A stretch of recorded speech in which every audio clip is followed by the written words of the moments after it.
Salam dalam nama Tuhan Yesus Kristus. Tanpa terasa kita sudah memasuki bulan Desember, bulan di mana seluruh umat Kristiani di seluruh dunia merayakan hari Natal, hari kelahiran Tuhan kita Yesus Kristus. Walaupun kita merayakan hari Natal ini dengan penuh keterbatasan, penuh kesederhanaan, tetapi saya percaya Tuhan hadir di sini. Oleh karena itu pada kesempatan yang indah ini, saya sebagai gembala sidang akan berpesan kepada seluruh sidang jemaat. Tema kita tahun ini adalah Allah mengasihi dunia. Allah lah yang lebih dahulu mengasihi kita. Dia datang sebagai bayi di Bethlehem untuk menebus dosa kita. Kemudian apa implikasinya bagi kita? Kita harus juga saling mengasihi satu dengan yang lain. Hal yang kedua yang ingin saya sampaikan adalah harus ada perubahan yang signifikan, yaitu perubahan yang nyata dalam hidup kita di event Natal ini. Saya pikir Natal ini adalah hari yang terbaik di mana kita membuat satu komitmen yang baru. Kalau dulu kita mungkin malas, sekarang kita harus rajin ke gereja. Kalau dulu mungkin kita merasa ada yang menyakiti kita dan ada kepahitan dalam hati kita, ini saatnya kita mulai mengampuni mereka. Harus ada perubahan yang total, harus ada komitmen untuk lebih mengasihi Allah dan mengasihi manusia.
Amin, amin.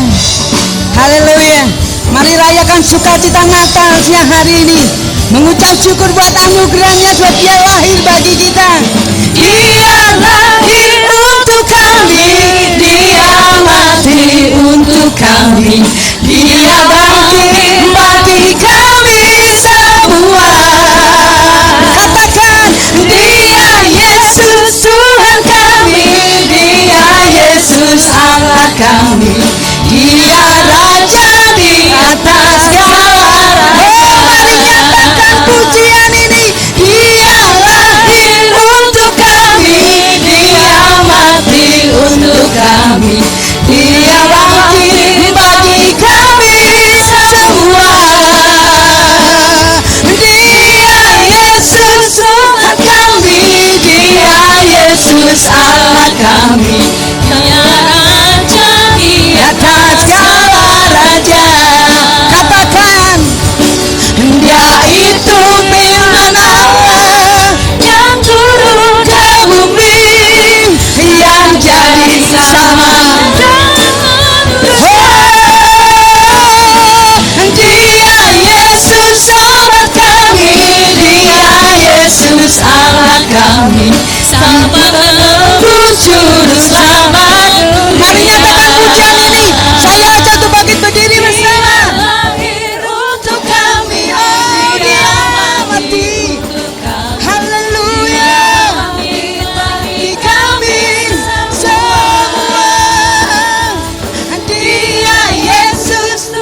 mengucap syukur karena Engkau lahir bagi kami.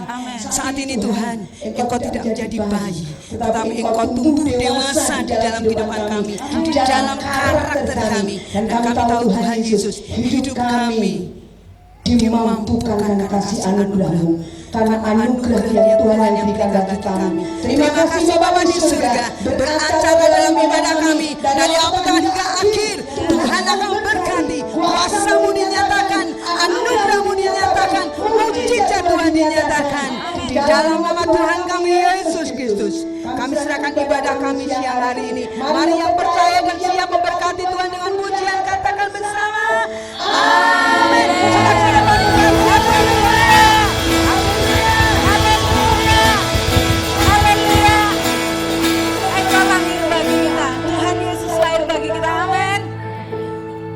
Natal ini bukan Natal yang biasa Bapak Ibu, karena Dia hadir di tempat ini untuk memberkati kita dengan sukacita yang luar biasa. Amin. Beri kemuliaan yang terbaik bagi Tuhan sekali lagi. Haleluya. Nyatakan bahwa Dia itu ajaib dalam hidup kita. Amin. Sekali lagi Yesus ajaib bagi kita. Dia luar biasa. Mari kita mau sama-sama nyatakan Engkau ajaib Tuhan bagi kami. Tapi sebelumnya saya mau coba Bapak Ibu angkat tangan kita. Coba angkat tangan kita dulu. Dua tangan kita kemudian kita tangan. Kita akan tutup tangan bersama-sama. 1, 2, 3. Beri kemuliaan. Katakan bersama-sama dengan saya. Yesus ajaib. Haleluya.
keajaiban-Mu itu terjadi, mujizat terjadi bagi kami. Amin.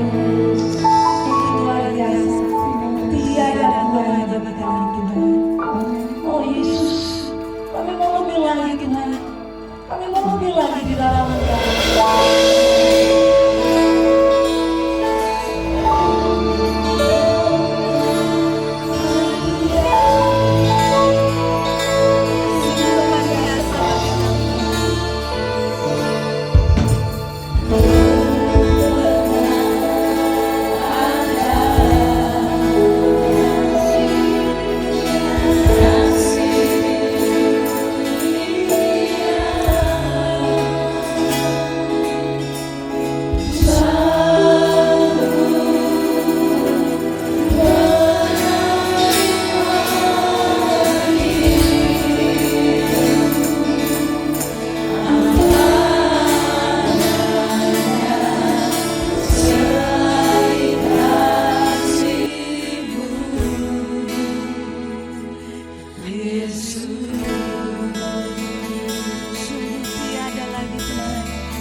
Haleluya. Jika Bapak Ibu Saudara berada dekat dengan seseorang yang Terima kasih Bapak.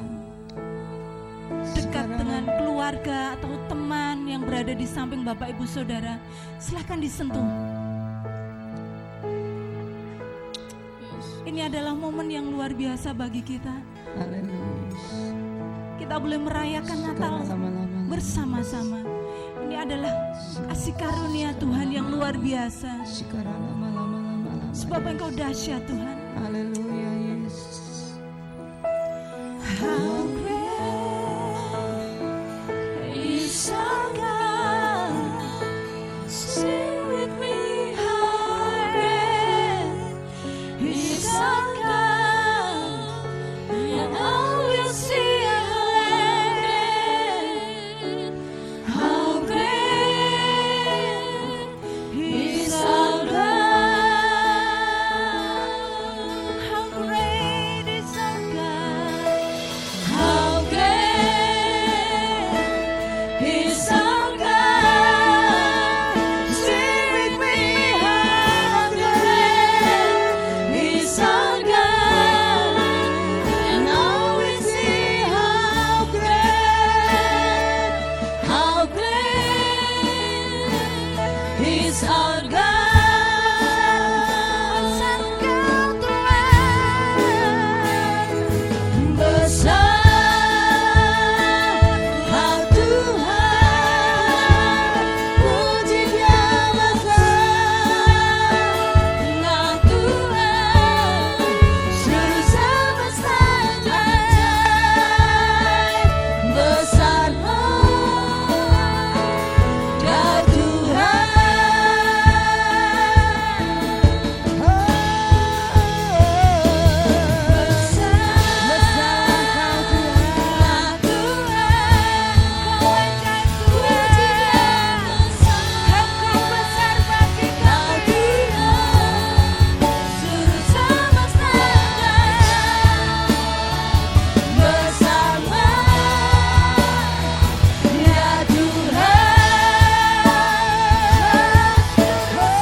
Tuhan Yesus, kalau 2000 tahun yang lalu Engkau hadir di kandang domba sebagai bayi, tapi hari ini Tuhan, Engkau hadir dalam hati kami masing-masing, bukan sebagai bayi lagi, tetapi Engkau hadir sebagai pribadi yang bertumbuh di dalam diri kami, pribadi lepas pribadi.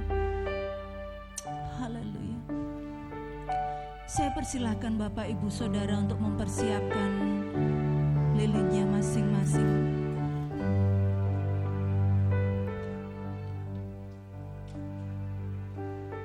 Kita akan memasuki upacara penyalaan lilin. Haleluya.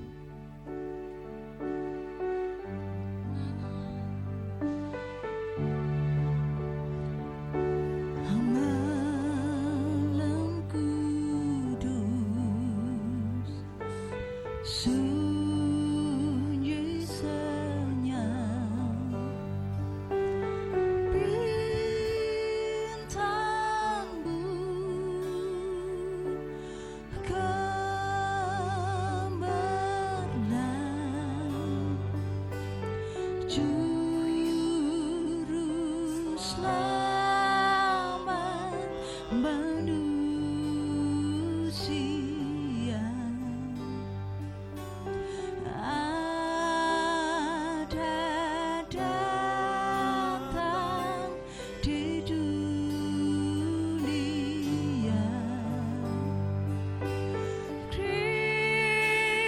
Kristus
Tuhan, 2000 tahun yang lalu Tuhan Yesus datang ke dalam dunia ini yang penuh dengan kegelapan.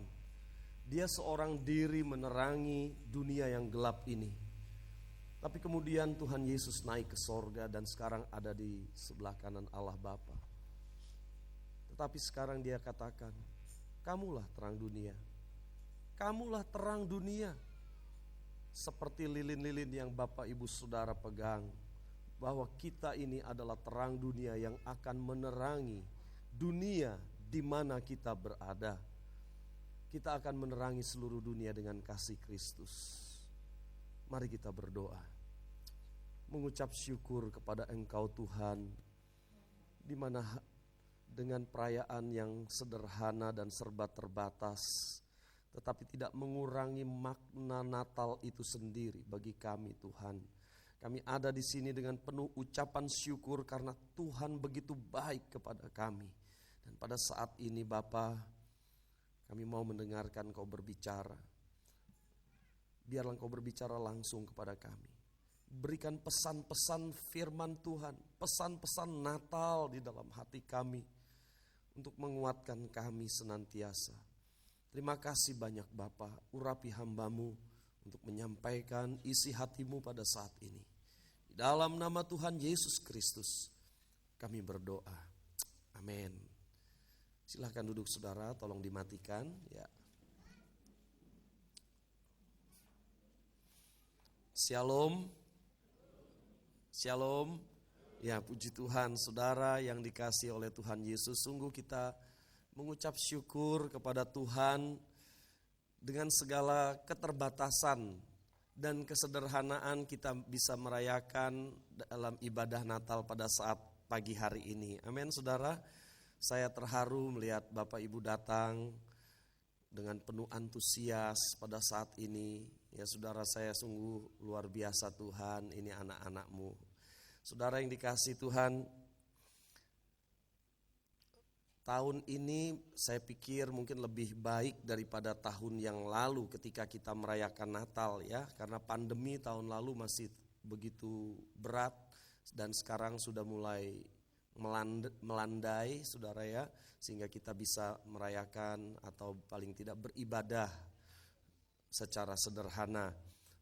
Walaupun kita harus merayakannya di tempat ini sampai 5 kali dalam hari ini saudara. Tetapi kita puji syukur kepada Tuhan, berarti jemaat bertambah saudara ya. Karena setiap ibadah paling tidak 200 seperti ini saudara. Baik saudara yang dikasihi Tuhan, mohon maaf suara saya agak sedikit terganggu ya saudara.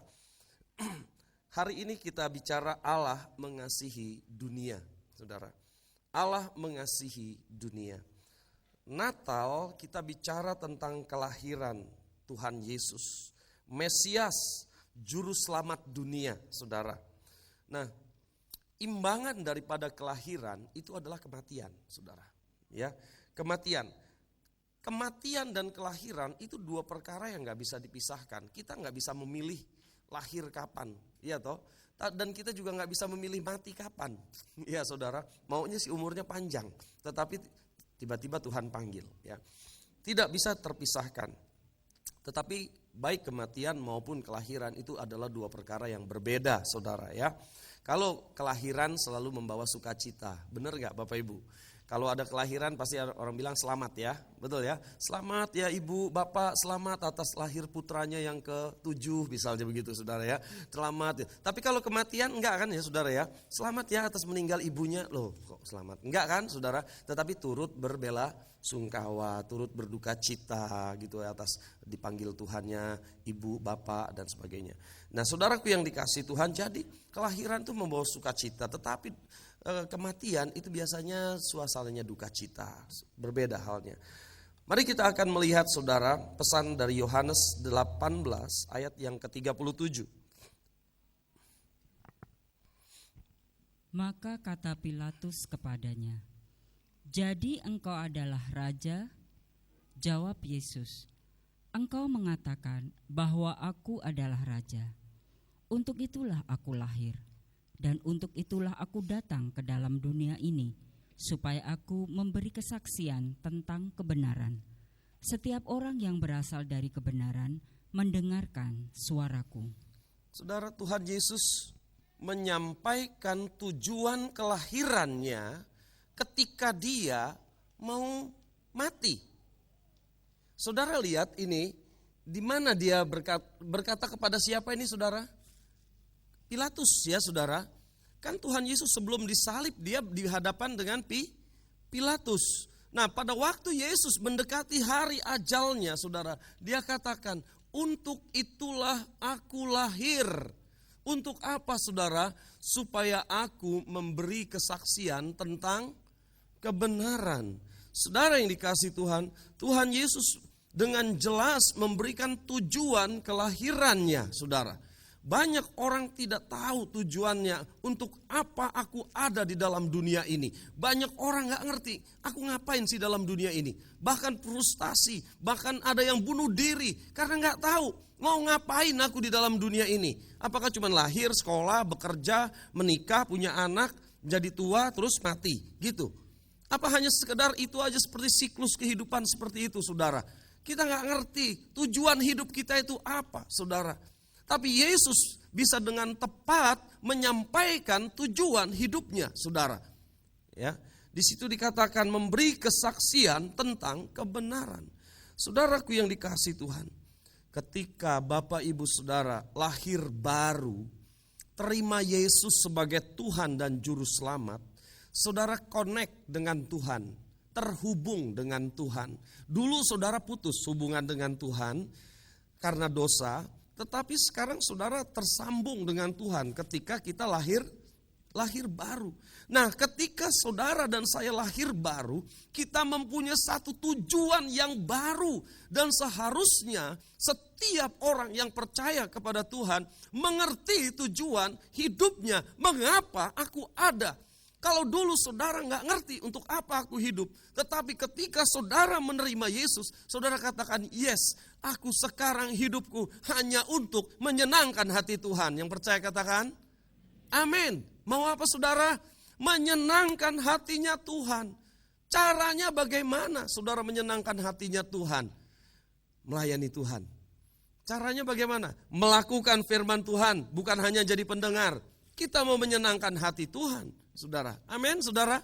Nurut sama Tuhan, taat sama Tuhan, itu menyenangkan hatinya Tuhan. Saudara punya tujuan hidup, pokoknya hidupku itu hanya menggenapi rencana Tuhan di dalam hidup saya. Tuntun hidup saya Tuhan, pasti aku akan menuju kepada tujuan yang tepat yang Tuhan sudah tetapkan bagi hidup saya.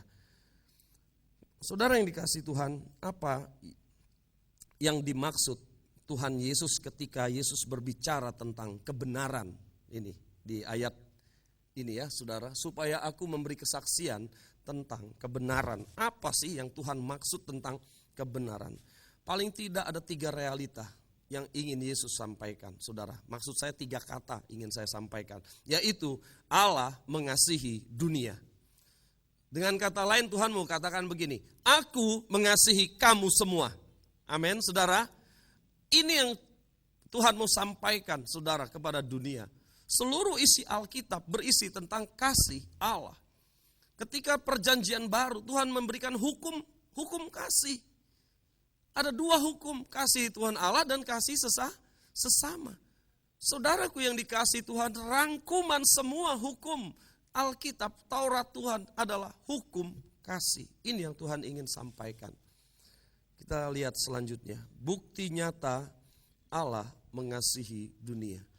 Tuhan gak cuma ngomong saja saudara, kalau dia mengasihi, dia kasih bukti kepada kita. Yang pertama, ia menjadikan kita anak-anaknya. 1 Yohanes 3 ayat 1-2. Lihatlah betapa besarnya kasih yang dikaruniakan Bapa kepada kita, sehingga kita disebut anak-anak Allah. Dan memang kita adalah anak-anak Allah. Karena itu dunia tidak mengenal kita, sebab dunia tidak mengenal Dia. Saudara-saudaraku yang kekasih, sekarang kita adalah anak-anak Allah. Tetapi belum nyata apa keadaan kita kelak.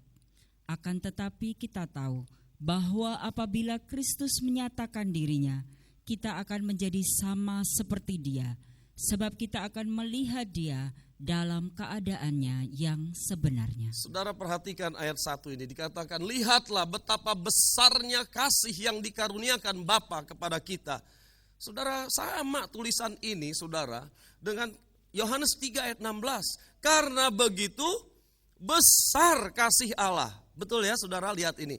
Lihat betapa besar kasih. Kalau bicara kasih selalu bicara besar kasih Allah.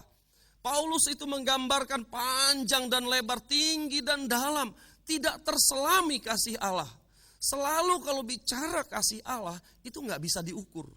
Tiada terukur besar kasih setiamu Tuhan.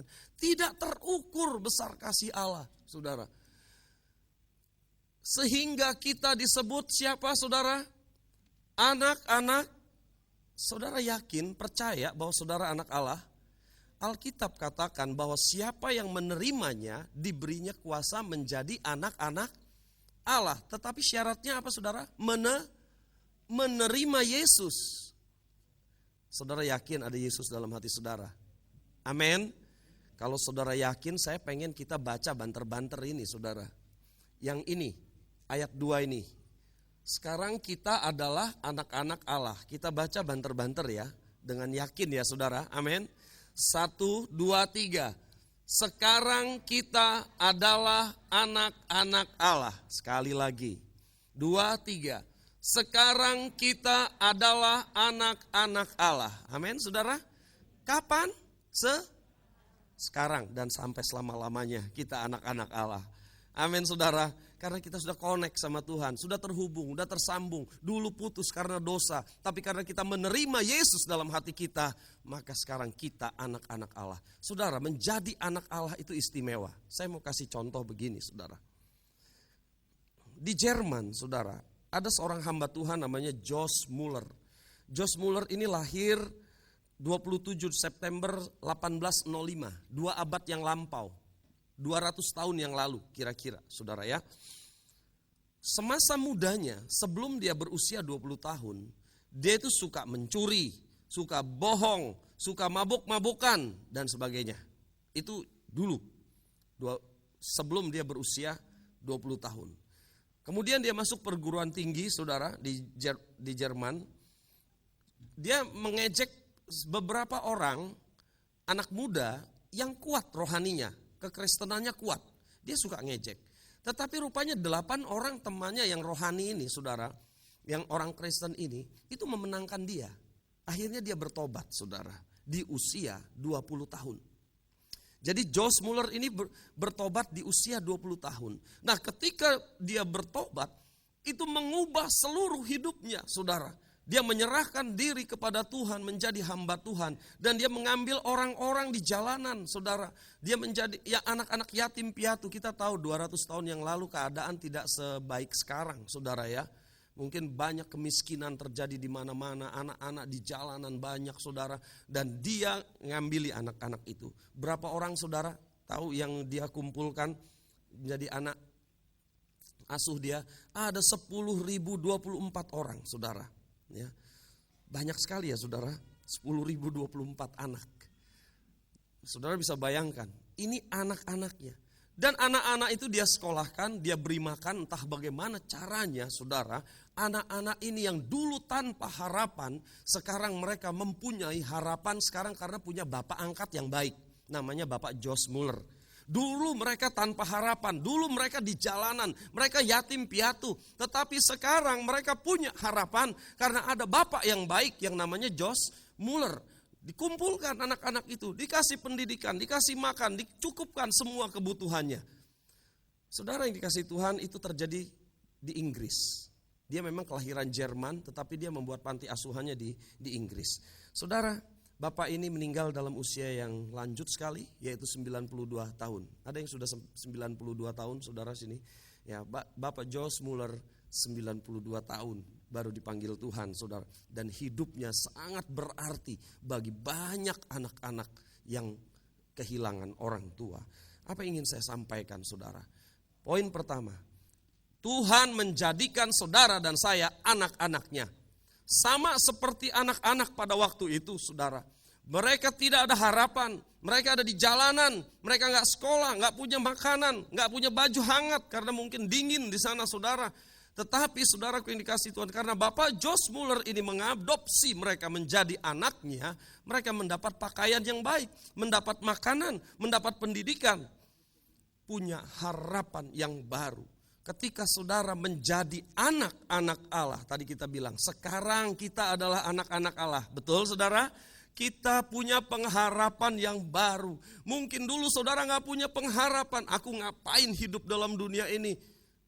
Keluargaku broken home dan sebagainya, aku ngapain ada dalam dunia ini? Tetapi ketika saudara menerima Yesus sebagai Tuhan dan Juru Selamat secara pribadi, ada pengharapan yang baru karena kita diadopsi menjadi anak-anak Allah. Amin saudara. Saudara punya hak yang luar biasa sebagai anak-anak Allah. Ada pengharapan yang baru. Itu yang pertama. Hal yang kedua saudara, Ia mendidik kita. Ya. Ibrani 12 ayat 6. Karena Tuhan menghajar orang yang dikasihinya, dan Ia menyesah orang yang diakuinya sebagai anak. Nah, karena kita anak, kita dididik sama Tuhan, dilatih sama Tuhan, dihajar sama Tuhan. Wah, Pak Teddy jebak bilang saya anak Allah, tahu-tahu saya dihajar. Di sini kan dihajar ya sebagai anak, betul gak saudara? Tapi saudara harus tahu, kalau Tuhan menghajar kita, berarti Dia mendidik kita untuk kebaikan kita. Amin. Kadang-kadang jalan kita bengkok loh saudara. Ayo, benar apa enggak? Ya, benar apa enggak saudara? Jalan kita enggak lurus. Benar apa enggak saudara? Kadang-kadang enggak sesuai firman Tuhan. Tapi Tuhan baik. Dia mendidik kita supaya balik. Kembali ke jalan yang benar. Cara Tuhan banyak saudara. Saudara pasti ngalami ya. Kadang-kadang ketika kita sakit kita bilang, oh aku ngerti yo ini pukulan Tuhan, ini didikan Tuhan, Tuhan ampuni aku bertobat. Nah saudara ngerti kan? Ketika tiba-tiba saudara dalam satu masalah saudara ngerti, oh ya ini aku tahu ini aku salah ini Tuhan. Itu dia saudara. Mungkin orang lain gak tahu, saya sebagai gembala sidang saudara gak ngerti. Tapi saudara tahu bahwa ini didikan Tuhan. Saudara yang dikasihi Tuhan, kenapa Dia mendidik kita? Karena Dia menyayangi kita. Amin saudara. Hal yang ketiga, Ia berjanji bahwa tidak ada yang dapat memisahkan kita dari kasih-Nya. Roma 8, 38-39. Sebab aku yakin bahwa baik maut maupun hidup, baik malaikat-malaikat maupun pemerintah-pemerintah, baik yang ada sekarang maupun yang akan datang, atau kuasa-kuasa, baik yang di atas maupun yang di bawah, ataupun sesuatu makhluk lain, tidak akan dapat memisahkan kita dari kasih Allah yang ada dalam Kristus Yesus, Tuhan kita. Gak ada yang bisa memisahkan. Saudara perhatikan, baik maut maupun hidup, baik malaikat-malaikat. Malaikat-malaikat yang jatuh dalam dosa itu setan, saudara, iblis, ya. Maupun pemerintah-pemerintah. Kadang-kadang kuasa roh-roh jahat itu disebut pemerintah-pemerintah udara, saudara. Bukan pemerintah kayak pemerintah Indonesia, bukan itu, saudara ya. Tapi ini pemerintah-pemerintah di udara, saudara. Yang baik yang sekarang maupun yang akan datang. Kuasa-kuasa ini juga ada kuasa-kuasa di udara, ya, penghulu-penghulu udara. Itu yang disebutkan di sini. Baik yang di atas maupun yang di bawah, ataupun sesuatu makhluk lain, tidak akan dapat memisahkan kita dari kasih Allah yang ada dalam Kristus Yesus Tuhan kita. Dengan kata lain, Tuhan mau beri janji sama kita bahwa aku akan tetap mengasihi kamu sampai kapanpun juga. Ini janji Tuhan kepada saudara dan saya, kepada kita. Aku gak peduli kamu jatuh dalam dosa sedalam apapun. Kadang-kadang kita sampai jatuh dalam dosa yang dalam, benar gak saudara? Sampai kita gak kuat naik saudara. Karena kita masuk jurang. Tapi Tuhan bilang, aku gak peduli kamu masuk jurang sedalam apapun. Tapi aku tetap mengasihi kamu. Gak ada yang bisa memisahkan kasih kita. Kecuali kamu yang pergi meninggalkan aku. Seperti peristiwa anak yang terhilang. Ya, peristiwa anak yang terhilang itu anaknya yang pergi. Tapi bapak di rumah menanti gak saudara? Menanti. Itu seperti itu Tuhan kita, saudara. Dia menanti. Dia bilang, aku akan terus menerus mengasihi kamu. Itu sebabnya di muka tadi saya katakan, jika kita bicara tentang kasih Allah, sulit untuk menjelaskannya. Sulit sekali. Selalu dikatakan begitu besar. Saudara tahu apa artinya begitu besar? Enggak terkira. Paulus bingung menggambarkannya. Panjang, lebar, tinggi, dan dalam. Paulus hanya bisa begitu bilang. Seberapa kasih Allah? Ya kayak gitu dia bilang. Sulit menggambarnya karena terlalu besar. Hari ini saya mau menyampaikan juga bahwa kasih Allah itu besar kepada kita. Amin. Enggak peduli seberapa dalam saudara jatuh dalam dosa, dia tetap mengasihi saudara. Jangan pernah bilang Tuhan enggak mengasihi aku. Enggak, dia mengasihi saudara. Hari ini dia mengasihi saudara. Amin saudara. Saudaraku yang dikasihi Tuhan, saya ingin bercerita banyak kesaksian yang ingin saya sampaikan saudara. Coba slide selanjutnya. Nanti saudara bisa cek di YouTube ya, karena saya ngeceknya di YouTube. Ini kesaksian Bapak Mikael Ponelo, beliau seorang berasal dari Sulawesi Utara, Manado. Dia adalah orang Kristen, saudara. Perhatikan, dia orang Kristen, tapi terhilang. Terhilang, saudara. Ya, kenapa? Keluarganya broken home. Saudara tahu broken home? Berantakan. Orang tuanya berantakan, ya saudara. Ibunya seorang pekerja malam. Saudara ngerti pekerja malam? Narkoba, pengedar, itu ibunya, saudara ya. Mikael ini waktu sekolah dia malu sama teman-temannya karena teman-temannya ngerti pekerjaan ibunya, saudara. Akhirnya apa saudara? Mikael menjadi nakal, ya. Sekolah putus, ya, putus sekolah, nakal, mabuk, ngerokok, narkoba, itu yang dilakukan oleh Mikael ini, saudara, ya. Bahkan dia berkata bahwa dia pernah makan narkoba bersama dengan ibunya. Saudara lihat bahwa betapa rusak keluarga ini. Jadi ibu sama anak makan narkoba, saudara ya. Nah, suatu saat dia bilang, karena dia orang Kristen, suatu saat dia pengen berubah. Suatu saat dia pengen bertobat, saudara. Dia pergi ke satu gereja. Tapi karena rambutnya gondrong dulu, enggak kayak gini, saudara. Ini udah rapi, ya. Rambutnya gondrong, tatonan, saudara. Sehingga orang-orang takut sama dia, saudara. Setelah selesai ibadah dia dipanggil sama Pak Pendeta. Dia bilang, kamu ini cuma bikin takut jemaat yang saya layani. Dengan kata lain, Bapak Mikael Ponelo ini ditolak di gereja, saudara. Kamu itu cuma bikin takut saya, jemaat saya, katanya. Saudara bayangkan itu. Bapak Ibu Saudara yang dikasihi Tuhan, kita enggak menolak siapapun yang datang kepada Tuhan. Amin. Ya, kita tidak menolak, saudara. Siapapun yang mau datang kepada Tuhan. Nah, saudara, akhirnya dia merasa tertolak, saudara. Dia merasa tertolak dengan keadaan itu. Dia menjadi lebih frustasi dan dia katakan dia setiap hari mengkonsumsi narkoba. Nah, akibat dia mengkonsumsi narkoba, dia menjadi paranoid. Dia bilang, paranoid itu begini, kalau dia ada di keramaian, dia berpikir bahwa ada selalu orang mau membunuh dia. Karena sarafnya udah rusak sama narkoba, saudara. Dia selalu berpikir ada orang yang mau membunuh dia. Dia bilang begini, bahkan kalau ada orang memberi senyum sama dia mau pukul orang itu. Karena dia pikir orang itu mau bunuh dia, saudara. Bayangkan, saudara. Ada orang beramah tamah senyum begitu aja dipikir mau bunuh dia. Saking sudah paranoid, rusak sarafnya, saudara. Ya. Satu saat dia bilang dia pernah kejar orang dengan pisau karena dia pikir orang itu mau bunuh dia. Padahal orang itu gak ngapa-ngapain. Saudara lihat betapa dia mengalami saat-saat yang sangat-sangat menderita dan dia menderita dalam keadaan seperti itu, saudara. Dia sangat menderita dalam keadaan seperti itu, frustasi, putus asa, dan tidak ada yang bisa menolong dia. Satu hari dia bilang, waktu dia ada di karaoke bersama teman-teman premannya, saudara, sambil ngepil semua ya saudara, dengan wanita-wanita malam, saudara. Ada yang nyanyi di karaoke, nyanyinya dari band Ungu, dia bilang. Tetapi lagu itu bukan lagu rohani, saudara, tetapi lagu itu menceritakan hari-hari kematian. Nah, ketika itu dia mendengar syairnya, dia resapi, dia mulai menangisi hidupnya.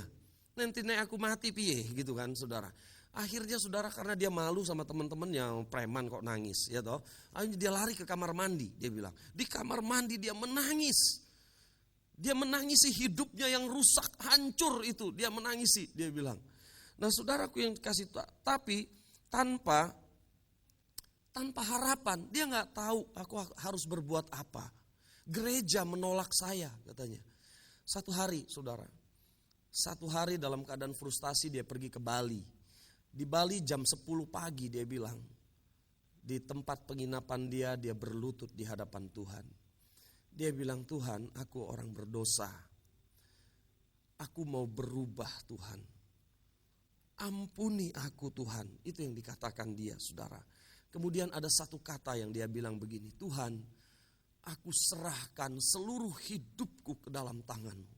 Nah, ketika dia mengatakan, Tuhan, aku menyerahkan seluruh hidupku ke dalam tangan Tuhan. Sambil dia menangis, saudara, di hadapan Tuhan pada waktu itu. Dengan kata lain, dia sungguh-sungguh, saudara. Ia merasa seperti ada orang yang memeluknya. Padahal dia sendirian. Dia merasakan kehangatan di dalam jiwanya. Seolah-olah ada yang menerimanya. Itu yang dia alami, saudara.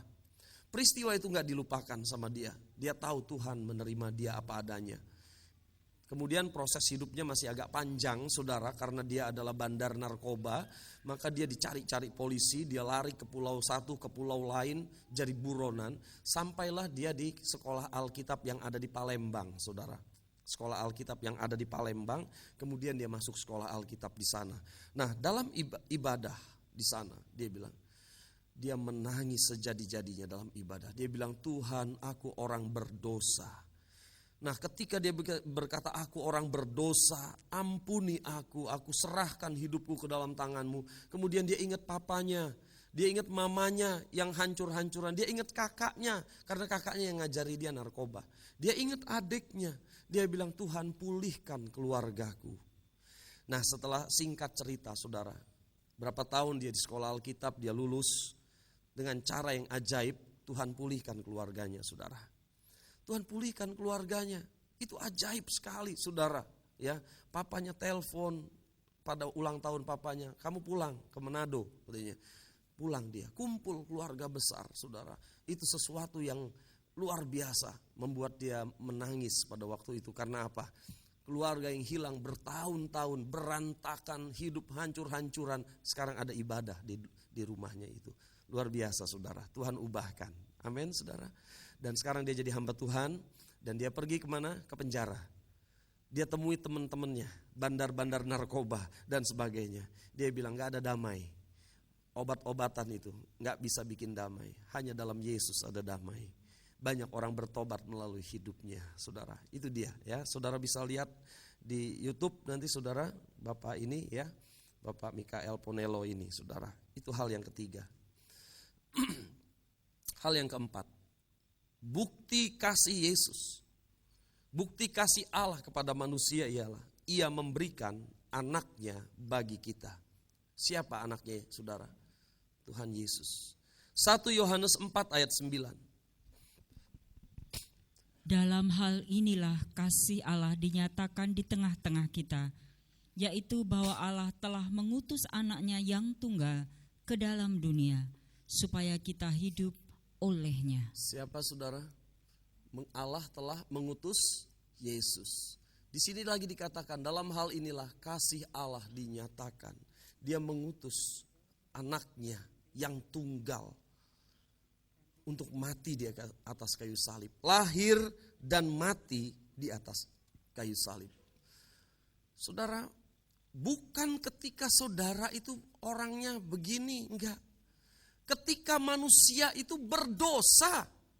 Benar apa enggak? Saudara, kita ini orang berdosa, benar enggak? Enggak ada yang suci kita sebelumnya kalau bukan dibersihkan oleh darah Yesus. Benar ya, saudara? Makanya kita enggak bisa jadi orang yang seperti tadi itu, menolak orang. Seperti kita orang paling suci saja. Ya. Enggak, saudara. Kita juga orang yang kotor. Tapi kalau kita ada di sini semua karena anugerah Tuhan. Karena darah Yesus yang menyucikan kita, saudara, ya. Mari kita lihat dulu Roma 5 ayat 6 sampai 10. Karena waktu kita masih lemah, Kristus telah mati untuk kita, orang-orang durhaka, pada waktu yang ditentukan oleh Allah. Sebab tidak mudah seorang mau mati untuk orang yang benar, tetapi mungkin untuk orang yang baik ada orang yang berani mati. Akan tetapi Allah menunjukkan kasih-Nya kepada kita, oleh karena Kristus telah mati untuk kita ketika kita masih berdosa. Lebih-lebih, karena kita sekarang telah dibenarkan oleh darah-Nya, kita pasti akan diselamatkan dari murka Allah. Sebab jikalau kita ketika masih seteru diperdamaikan dengan Allah oleh kematian anak-Nya, lebih-lebih kita yang sekarang telah diperdamaikan pasti akan diselamatkan oleh hidup-Nya. Perhatian kita pada ayat 8, akan tetapi Allah menunjukkan kasih-Nya kepada kita oleh karena Kristus telah mati untuk kita ketika kita masih berdosa. Ketika saudara dan saya, semua manusia dalam keadaan berdosa, Tuhan mau mati untuk kita, saudara. Itu sebabnya dikatakan bahwa inilah kasih yang besar itu. Orang mau mati untuk orang, di sini untuk orang baik ya. Sebab tidak mudah seorang mau mati untuk orang benar, tetapi mungkin untuk orang baik ada orang mau mati, saudara. Ya, tapi untuk orang benar belum tentu, saudara. Tapi Yesus mau mati untuk orang berdosa kayak kita ini. Apa enggak hebat, saudara, kasih Allah itu? Saya pun tidak sanggup menjelaskannya kepada kita semua. Saya enggak sanggup betapa besar kasih Allah itu kepada kita. Kita mau lihat ayat selanjutnya, Efesus 2 ayat 4-9. Tetapi Allah yang kaya dengan rahmat, oleh karena kasih-Nya yang besar, yang dilimpahkannya kepada kita, telah menghidupkan kita bersama-sama dengan Kristus, sekalipun kita telah mati oleh kesalahan-kesalahan kita. Oleh kasih karunia, kamu diselamatkan. Ya, sebentar. Di sini dikatakan lagi, oleh karena kasih-Nya yang besar.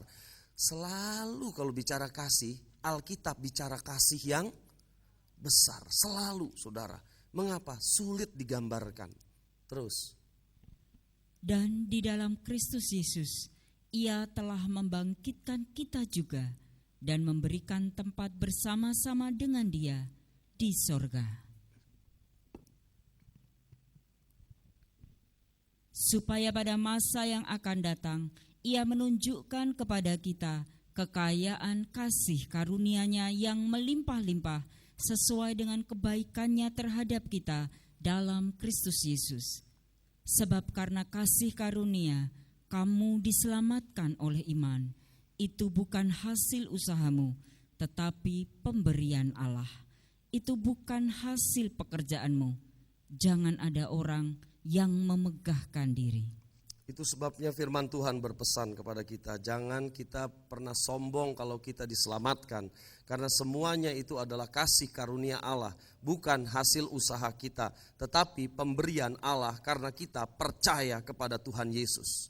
Karena saudara dan saya, kita percaya kepada Tuhan Yesus, Dia memberikan kasih-Nya yang besar kepada kita, mengangkat kita menjadi anak-anak-Nya, saudara, dan kita diselamatkan oleh Tuhan. Jangan ada yang memegahkan diri. Amin, saudara. Kita diselamatkan karena anugerah dari itu ada Tuhan. Itu sebabnya kalau kita bilang kasih-Mu besar Tuhan, oh luar biasa.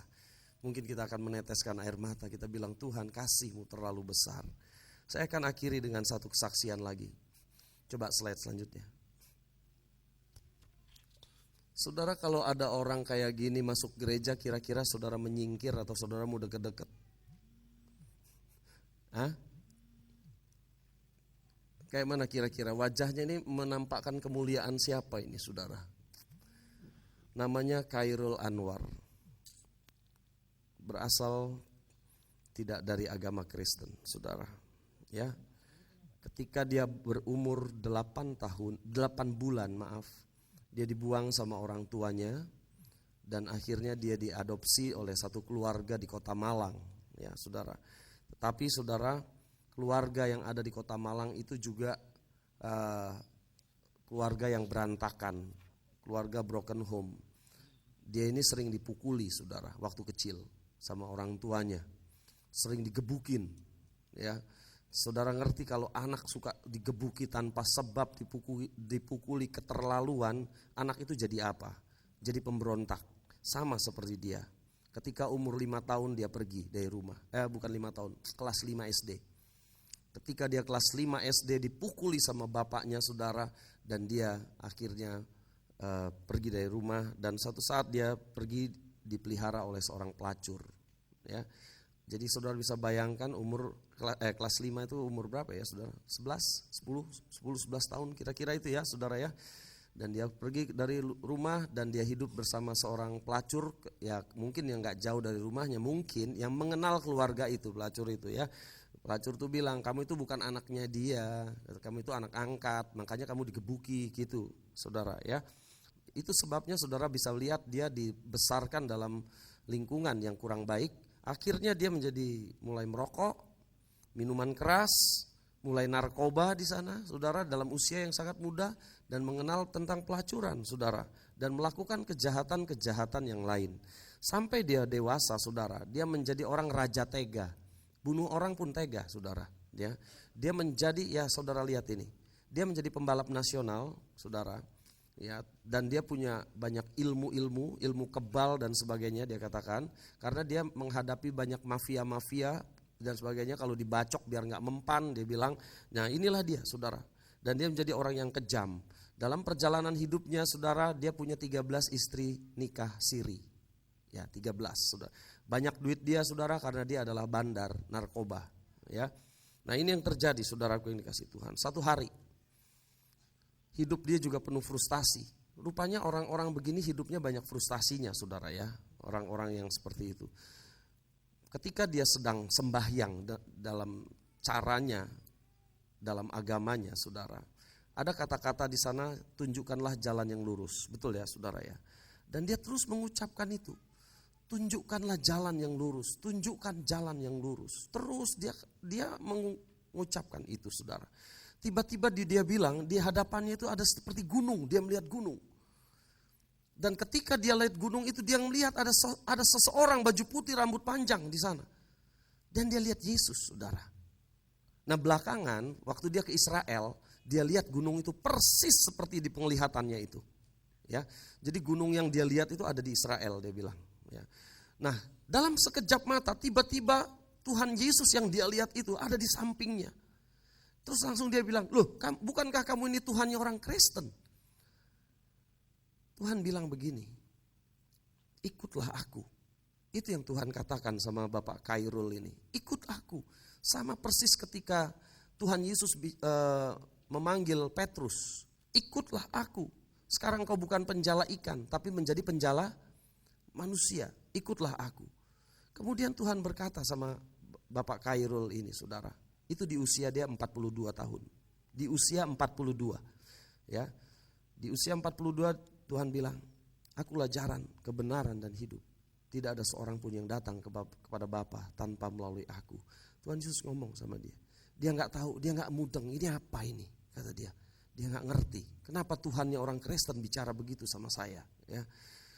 Saudara, kemudian besoknya di satu restoran ada satu wanita, cewek, dia bilang, ih cewek ini cantik katanya ya. Dia mau goda, dia kan penjahat saudara. Dia suka goda wanita-wanita kan saudara. Nah ketika dia goda, dia bilang, mau kemana mbak? Katanya. Lah orang itu bilang, mau ke gereja. Ya saudara, rupanya orang Kristen itu saudara, mbak-mbak itu ya. Terus ada satu suara di dalam hatinya, terdengar audible dia bilang, jadi terdengar. Coba kamu tanya tentang apa yang kamu lihat tadi malam sama dia itu, katanya. Akhirnya dia bilang, boleh saya duduk sini? Boleh silahkan. Dia ceritakan apa yang terjadi itu saudara. Terus apa yang harus dilakukan? Mbak itu bilang, kamu harus ke gereja katanya. Kamu harus ke gereja. Oh gitu ya, ayo ke gereja. Oke dia ikut ke gereja saudara. Nah waktu di gereja saudara, ini berbeda dengan cerita yang pertama. Cerita saya yang pertama tadi ditolak ya di gereja ya. Kalau di gereja ini gak ditolak saudara. Justru wanita itu bilang begini sama Aser sama yang di depan sana. Ini saudara kita yang baru, katanya gitu. Dan semua orang nyalami saudara. Ini terjadi tahun 2005 ya saudara ya. Ini Maaf, bukan 2005. Sebelumnya lagi, ya, sebelumnya lagi, saudara. Ini saudara kita yang baru katanya. Jadi, saudara semua menyalami. Dia merasa, aku kok diterima ya di sini ya. Keluargaku membuang aku. Tapi aku di sini orang-orang Kristen kok ramah-ramah, baik-baik katanya. Nah, ketika dia masuk, dia duduk, baru pertama kali ke gereja, saudara. Pujiannya, lagunya begini. Bapa, sentuh hatiku, ubah hidupku menjadi yang baru. Dia bilang, selama dari umur 5 tahun, kelas 5 SD, jadi umur 11 itu ya, 11, sampai umur 42, dia gak pernah nangis. Gak pernah nangis, dia bilang. Tapi ketika mendengar lagu itu, Bapa sentuh hatiku, ubah hidupku. Di gereja itu dia bilang dia nangis. Dia gak ngerti kenapa. Dia menangis di sana, di gereja itu, saudara. Karena disentuh oleh kuasa Roh Kudus, saudara. Setelah itu song leader mengajak nyanyi lagu Tak terbatas kuasamu Tuhan. Mujizat itu nyata itu, saudara, ya. Saudaraku yang dikasih Tuhan, dia menangis lagi. Dia bilang, Tuhan buat mujizat dalam hidup saya. Saya mau berubah, katanya. Saudaraku yang dikasih Tuhan, dan yang istimewa lagi dia bilang, setelah selesai ibadah, tiba-tiba pendetanya mendekati, mendoakan dia. Kok ngerti ya orang ini ya, katanya gitu, saudara ya. Pendetanya mendoakan dia. Saudara yang dikasih Tuhan, itu singkat ceritanya seperti itu, saudara. Dia akhirnya bertobat. Sebenarnya perjalanannya masih panjang, saudara ya. Nanti saudara bisa lihat di channel YouTube tentang Bapak Khairul Anwar, saudara. Masalahnya saya dengerin itu panjang, saudara, YouTube-nya. Lebih dari 1,5 jam, saudara ya. Jadi saudaraku yang dikasih Tuhan, perjalanannya cukup panjang. Dan akhirnya dia menjadi hamba Tuhan, saudara. Jadi pendeta. Jadi pendeta, saudara, dia mulai cerita kasih Kristus pada teman-temannya yang ada di penjara, bandar narkoba, penjahat, semuanya dia ceritakan. Saudara, Bapak ini sambil cerita dia nangis. Saya melihat kelembutan hatinya, saudara. Menangis karena apa? Jiwa-jiwa. Dia setiap melihat jiwa-jiwa yang terhilang, nangis. Dulu dia bilang, aku gak bisa nangis. Coba slide selanjutnya. Ini orangnya, saudara, sekarang. Seperti orang yang berbeda ya. Beda gak, saudara? Beda banget, tapi itu orangnya sama, saudara. Ya, dulu kemuliaan siapa ini? Kemuliaan iblis, saudara. Tapi ini kemuliaan Tuhan. Amin, saudara. Saudaraku yang dikasih Tuhan, saya ngelihat videonya dia nangis. Setiap dia bicara jiwa-jiwa, dia nangis, saudara. Karena dia pengen orang diselamatkan. Semua orang diselamatkan. Suatu hari, saudara, tahun 2015. Kalau saudara masih ingat kasus narkoba Mary Jane, orang Filipina yang ketangkep di mana itu, Jogja ya. Di Yogyakarta, ketangkep bawa berapa 2 kilo lebih narkoba, saudara. Hukumannya hukuman mati, ya. Ketika di TV One disampaikan, saudara, bahwa nanti malam akan terjadi eksekusi 9 orang yang akan dieksekusi mati. Saudara, dia tumpang tangan atas TV. Dalam nama Tuhan Yesus, tunjukkan mujizatmu. Kenapa? Yang 8 orang ini teman dia. Dan sebagian dari mereka sudah bertobat dan jadi penginjil di penjara, saudara. Tetapi karena memang perbuatannya di masa lampau, dia harus dieksekusi mati, saudara. Tapi dari mereka kebanyakan sudah terima Yesus. Tapi Tuhan bilang sama dia bahwa Mary Jane itu akan dibebaskan. Sekarang kau pergi ke Nusa Kambangan. Dia pergi ke Nusa Kambangan, saudara. Sampai di sana malam, ya. Dari Malang, saudara. Dia pergi sampai Nusa Kambangan. Kemudian saudaraku, coba lihat, agak kurang kelihatan ya. Coba slide selanjutnya. Ini di TV One, saudara. Ini nggak kelihatan ya, saudara ya. Itu di TV One. Ya, ini agak kelihatan dikit. Ini dia, ini orangnya, ini Bapak Khairul, ini teman-temannya yang mau dieksekusi mati, saudara. Mereka menyembah Tuhan di sana, menyanyi di sana bersama dengan 9 orang itu ya, saudara, dan keluarga, karena mereka akan dieksekusi. Tetapi Saudara, berapa menit sebelum eksekusi mati, ada keputusan Ibu Mary Jane yang dari Filipina itu dibebaskan, tidak jadi dihukum mati. Apa yang Tuhan katakan itu terjadi. Tetapi 8 orang temannya tetap dihukum mati. 8 orang. Itu membuat dia menangis. Tetapi Roh Kudus menghibur dia. Karena apa, saudara? Karena mereka sudah terima Yesus. Dan ada 1 orang ketika mau dieksekusi mati, itu 1 orang itu belum terima Yesus. Ada 1 yang belum terima Yesus. Tapi ketika mau dieksekusi mati, dia menjerit, "Aku percaya Tuhan Yesus juru selamatku." Dan dieksekusi mati. Saudara, dia bilang dia sedih, tetapi dia sukacita. Karena sekarang mereka semua bersama Bapa di sorga. Ya. Coba slide selanjutnya. Dia selalu pakai baju ini, saudara. Dimanapun nih. Ya, aku milih Yesus aja katanya. Keselamatan pasti di dalam Yesus, itu bawahnya itu ya. Dan ini diwawancarai dari TV One dan seluruh dunia mewawancari karena ada banyak wartawan dari luar negeri juga, saudara ya. Jadi orang-orang melihat dia bersaksi, dia bilang sambil nangis, harusnya aku yang dihukum mati karena aku bandar. Kalau yang mereka 8 orang itu cuman kurir katanya, aku ini bandarnya, harusnya aku yang dihukum mati katanya. Dia bilang, tapi Yesus mengubah hidup saya. Dia bersaksi di situ, saudara. Yesus mengubah seluruh hidup saya. Saudaraku yang dikasihi Tuhan, saya mau bilang apa, saudara? Saya mau bilang bahwa kasih Allah itu luar biasa. Amin, saudara. Bapak Khairul ini orang yang gak ada belas kasihan. Mungkin kalau orang lihat mati rasa orang itu, saudara. Dia bunuh orang tanpa rasa belas kasihan sama sekali, saudara. Tapi hari ini, saudara, kalau saudara ketemu dia jadi pendeta, saudara. Lembut hatinya. Setiap ngomong, bicara jiwa-jiwa, nangis, saudara. Ya. Lembut hatinya. Siapa yang sudah mengubah? Kasih Allah yang mengubah hidupnya. Kita mau nyanyi lagu Bapa Sentuh Hatiku. Amin, saudara. Biar Tuhan menyentuh hati kita saat ini. Biar Bapa Roh Kudus menjamah kita hari ini, saudara. Hidup yang tanpa harapan menjadi hidup penuh dengan harapan.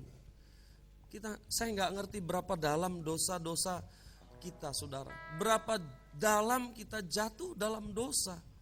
Tetapi kasih Allah mampu menjangkau hidup kita. Amin, saudara. Kasih Allah mampu menjangkau saudara. Itu sebabnya kita akan nyanyi lagu ini. Bapa, sentuh hatiku, ubah hidupku menjadi yang baru. Ini event Natal. Sekalipun kita rayakan secara sederhana. Tapi yang paling penting adalah Dia menjamah hati kita, saudara. Mengubah kita menjadi manusia yang baru.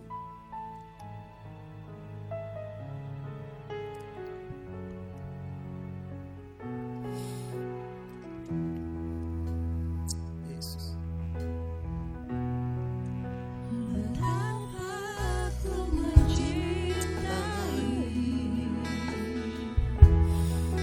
segala yang telah terjadi.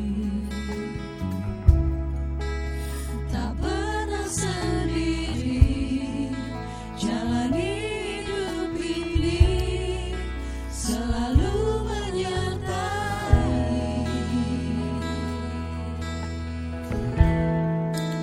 Betapa ku menyadari Kasih-Mu begitu di besar. dalam hidupku ini, Kau selalu memberi rancangan terbaik oleh karena kasih. Bapa, sentuh hatiku, ubah hidupku. Bapa, sentuh hatiku, ubah hidupku menjadi yang baru, bagai emas yang murni. Kau membentuk Bejana hatiku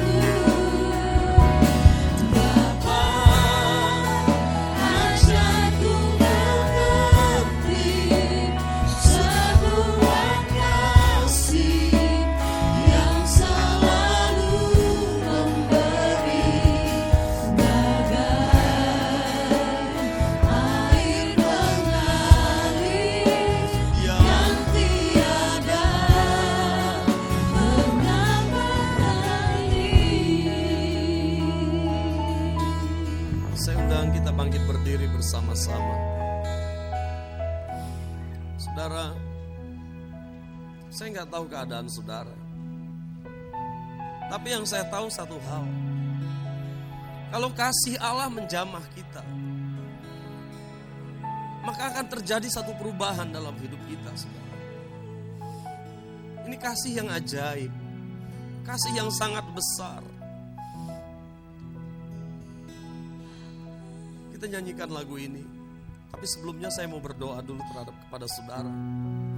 Kalau saudara pengen diubahkan oleh Tuhan dan bilang, Tuhan ubah hidup saya akan berdoa secara khusus untuk saudara.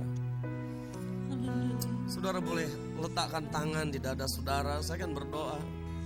Saudara berdoa pada Tuhan, Tuhan ubah hidup saya.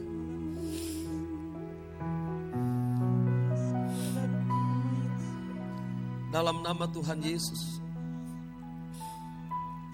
Engkau lihat keseriusan kami Tuhan. Engkau lihat keseriusan anak-anak-Mu yang menaruh tangan di dadanya. Yang berdoa, Tuhan ubahkan aku. Ampuni aku.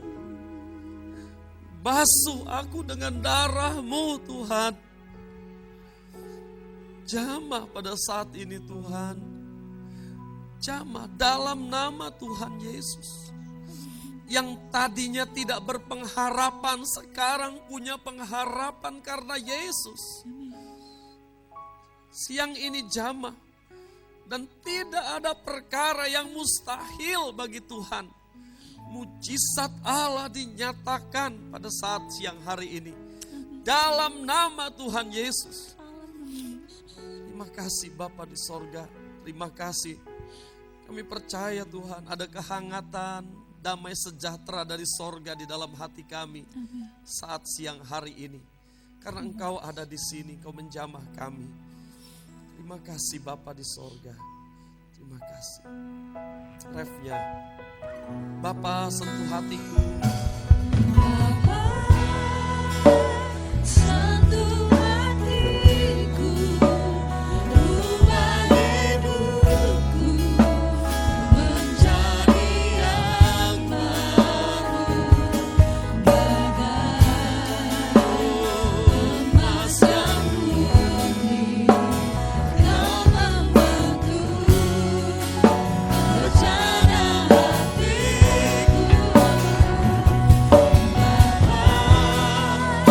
Ajarku mengerti semua kasih yang selalu memberi, bagai air mengalir yang tiada pernah berhenti, bagai air mengalir yang Sekali lagi. pernah berhenti,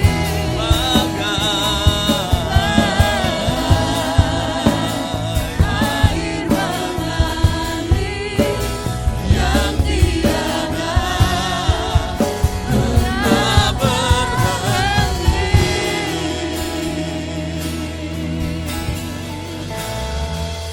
Terima kasih Tuhan, terima kasih. Bapak Ibu Saudara yang dikasih Tuhan, mari kita tengadahkan tangan kita, kita terima berkat dari Tuhan. Kiranya Engkau memberkati kami dengan berlimpah-limpah. Kau perluas daerah kami. Kiranya tangan-Mu yang kuat menyertai kami dan melindungi kami daripada malapetaka, sehingga kesakitan tidak menimpa hidup kami. Saudaraku yang dikasih Tuhan, pulanglah sekarang dengan membawa berkat yang besar dari Allah Bapa, Allah Anak dan Allah Roh Kudus yang senantiasa menyertai kita, membimbing kita dan memimpin kita dari kemenangan kepada kemenangan mulai saat ini sampai selama-lamanya. Dalam nama Tuhan Yesus kami terima seluruh berkat Allah. Haleluya. Amin. Silakan duduk saudara.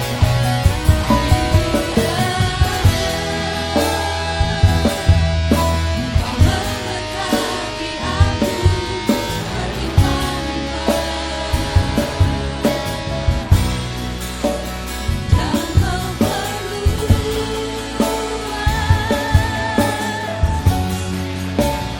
daerah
Shalom Bapak Ibu Jemaat GS Gideonai yang dikasihi Tuhan, saya Elizabeth Bunga.